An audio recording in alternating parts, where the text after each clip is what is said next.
কেতিয়াবা বাৰু আপোনালোকে যোৰহাট বাছ আস্থানৰ শৌচাগাৰ প্ৰস্ৰাৱগাৰ ব্যৱহাৰ কৰি পাইছেনে?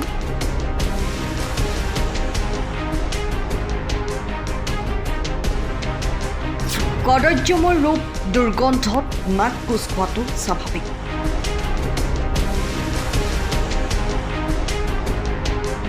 আহক দেখুৱাওঁ উন্নয়নৰ বিপৰীতে এক ছবি।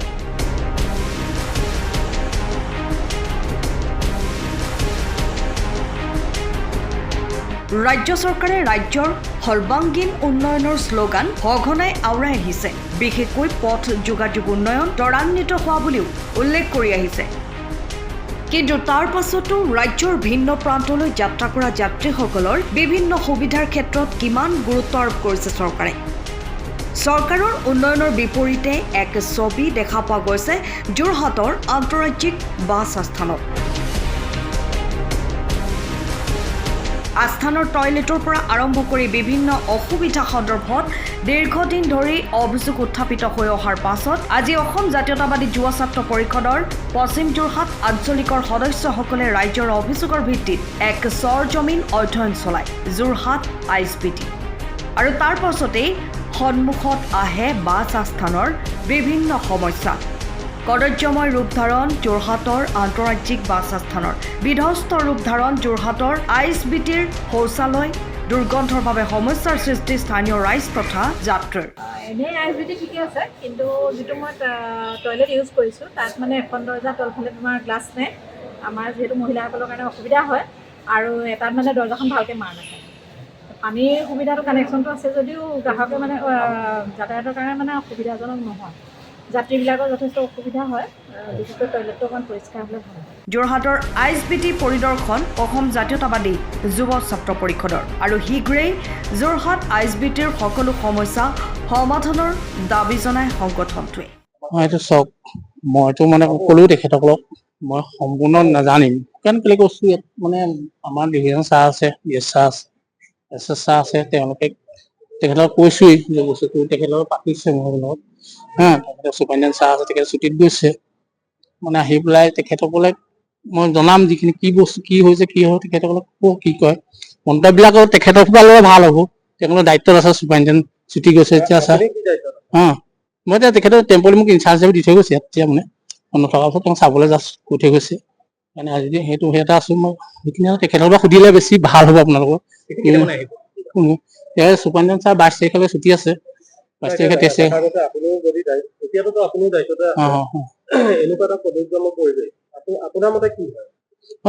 আপোনালোকে মানে ঠিকেই কৈছে, ভালেই হ'ব লাগে, বস্তুটো চফাকৈ ৰাখিলে ৰাইজৰ বস্তু, পৰিবহণ বস্তুটো ৰাইজৰ প্ৰতিষ্ঠান, এতিয়া চফা চিকুণকৈ ৰখাটো কিবাই চাফ চিকুণকৈ ৰাখিব লাগে। সেইটো আপোনাৰ যিটো বিচাৰিছে সেইটো এতিয়া মই বুলি পেলাই মই ইমানখিনিতো ক'ব নোৱাৰিম গোটেইখিনি বস্তু। মই জাষ্ট মই জাষ্ট ৰিচেণ্টলি এই 4-5 দিনৰ কাৰণে 6 দিনৰ কাৰণে মোক দি থৈ গৈছে, বাকী তেওঁলোকৰো ফুল্লি পিৰিয়ডত আছে, তেওঁৰ দায়িত্বত আছে। ছাৰহঁতে ক'ব, DS ছাৰ আছে, ডিভিজন সুপাৰিণ্টেণ্ডেণ্ট ছাৰ আছে, SS ছাৰ আছে, গতিকে তেওঁলোকক সুধিলে বেছি আপোনালোকে গোটেইখিনি বস্তুটো বেছি ভাল হয়।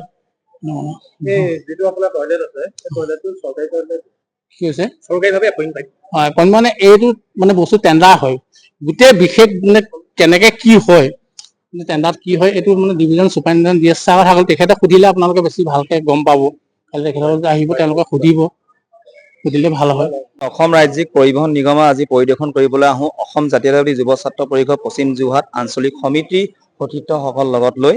কিন্তু অসম ৰাজ্যিক পৰিবহণ নিগমৰ যিখিনি ৰাইজৰ ব্যৱস্থা আছে, সুবিধা আছে, সেই যিমান সুবিধা ব্যৱহাৰ কৰিব লাগে সেই সুবিধাখিনি কিন্তু ব্যৱহাৰ হ'ব পৰা পৰ্যায়ত নাই। ইয়াত পানীৰ পৰা ধৰি টয়লেটৰ চাফ চিকুণৰ পৰা ধৰি, আৰু ইয়াত যিখিনি সন্ধিয়া এটা বাছখিনি যোৱাৰ পিছত যিখিনি সন্ধিয়া এটা পৰিৱেশ এটা সৃষ্টি হয় দেখিব পোৱা গৈছে, সেই পৰিৱেশ এটা মদৰ এটা আড্ডাও ইয়াত হোৱা বুলি আমি খবৰ পাইছোঁ। গতিকে আমি ইয়াৰ যিজন দায়িত্ব আছে, যিজন শিক্ষক বিষয়া আছে ৰাজ্যিক পৰিবহণ নিগমৰ, তেখেতক আমি এই যিখিনি সুবিধা আছে, ৰাইজৰ যিখিনি সুবিধা আছে, সেই সুবিধাখিনি মানে ধৰক সুবিধালে কৰিবলৈ কাৰণে আমি তেখেতক অনুৰোধ জনাইছো যিখিনি সুবিধা তেওঁলোকে আছে যদিও উপযোগী নহয় সেইখিনি আমি উপযোগী কৰিবৰ কাৰণে আমি অসম জাতীয়তাবাদী যুৱ ছাত্ৰ পৰিষদ পশ্চিম যোৰহাট আঞ্চলিক সমিতিয়ে তেখেতক অনুৰোধ জনাইছো অতি কম সময়ৰ ভিতৰত যাতে এইখিনি ব্যৱস্থা গ্ৰহণ কৰিব বুলি আমি আশা ৰাখিছো আৰু যদি এইখিনি ব্যৱস্থা কৰিব নোৱাৰে তেতিয়া অনাগত দিনত আমি গণতান্ত্ৰিকভাৱে অসম জাতীয়তাবাদী যুৱ ছাত্ৰ পৰিষদে পশ্চিম যোৰহাট আঞ্চলিক সমিতিয়ে প্ৰতিবাদ কাৰ্যসূচী ৰূপায়ণ কৰিবলৈ আমি বাধ্য হ'ম। ইয়াত আমি দেখা পোৱা গ'ল যে টয়লেটৰ যিখিনি ব্যৱস্থা টয়লেটৰ দৰ্জা ব্যৱস্থা নাই টয়লেটৰ পানী ব্যৱস্থা নাই টয়লেটৰ চাফ চিকুণতা নাই আৰু আপুনি যিটো ৰাস্তাত গাড়ী প্ৰৱেশ কৰে সোমাই এণ্ট্ৰি হয় সেই ৰাস্তাটো একদম নদী লিখীয়া হৈ আছে স্পষ্ট দেখি আছে আপোনালোকৰ সংবাদ মাধ্যমৰ যোগেদি আপোনালোকে কৰিছে গতিকে সেইখিনি আছে আৰু মদৰ আড্ডা এটা সন্ধিয়া হয় ইয়াত বহে য'ত নেকি আটাইতকৈ আচন্য কথা এটা আউটপোষ্ট থকা অৱস্থাটো সন্ধিয়া লগাই ইয়াত মদৰ এটা আড্ডাও বহে আৰু ইয়াত এটা সময় আছে আৰু যোৱা আড্ডাৰ পৰা বহে বুলি আমি জানিব পাৰিছো ইয়াৰ বিষয়ে আমিও তদন্ত কৰি আছো। খোৱা পানী ব্যৱস্থা 1% নাইতো নাই আমি কিবা এটা কাৰণত সেইদিনাখন আউটপোষ্টত খবৰ লৈছিলো পানী এগিলাচ মোৰে দৰকাৰ হৈছিলে তেওঁলোকে আছে পানী ইয়াত নাই বোলে আমি কিনিহে খাওঁ বোলে তাতকৈ দুৰ্ভাগ্যজনক কথা আছেনে যে ৰাজ্যিক পৰিবহণ নিগমৰ ফেনৰ ব্যৱস্থাটো নাই বহা ব্যৱস্থাটো আপোনালোকে চাওক নাই এইফালে আপুনি যি লক্ষ্য কৰে সেইফালে গোটেই হেলাই পৰি আছে এই ৰবলৈ ছাটত বৰষুণ দিলে পানী পৰে অসম ৰাজ্যিক পৰিবহণৰ এয়াই ব্যৱস্থা আৰু কি ক'ম সেয়াই সময়ৰ খবৰ সময়ত পাবলৈ ফ'ল' কৰক টাইম অফ আছাম।